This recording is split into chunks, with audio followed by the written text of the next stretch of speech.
Voilà pour ce voyage dans les coulisses de la République. Sans transition, les sports. Je ne reviens pas sur les résultats donnés tout à l'heure par l'équipe de Robert Chapat. Un rappel quand même, celui de la victoire de l'Irlandais Watson dans le Grand Prix de Belgique de Formule 1. Un Grand Prix endeuillé hier par la mort du Québécois Villeneuve. Henri Bodiguel.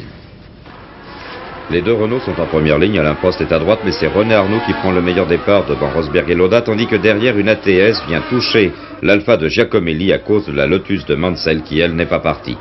Tout de suite, Arnoux et Rosberg font le trou, mais le Finlandais ne tarde pas à rejoindre, puis à passer René Arnoux. Pour la première fois, Rosberg se retrouve en tête d'un Grand Prix, devant dans l'ordre Niki Lauda sur McLaren, De Cesaris sur Alfa Romeo,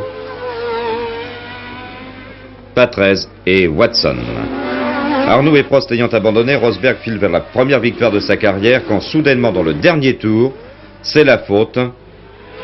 Une faute dont profite Watson pour enlever son troisième Grand Prix devant Rosberg et Lauda, ce dernier d'ailleurs ayant été déclassé pour poids de la voiture non réglementaire.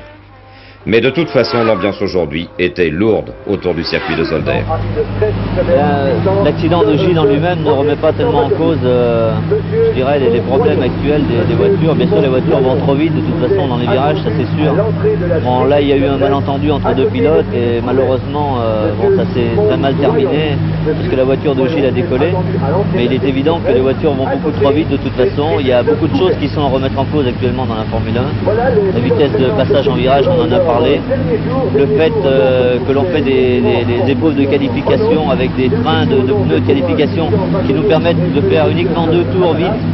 Et c'est à ce jeu-là que Gilles s'est fait prendre puisqu'il était de toute façon dans un bon tour et qu'il a trouvé une voiture très lente devant lui. Donc il y a des différences de vitesse entre les voitures qui sont trop importantes pour que ce soit... C'est très dangereux, vous savez, vous êtes gêné tout le temps dans une épreuve de qualification et Gilles à ce moment-là n'a pas voulu lever le pied certainement. Et il y a beaucoup de choses à remettre en cause, c'est sûr.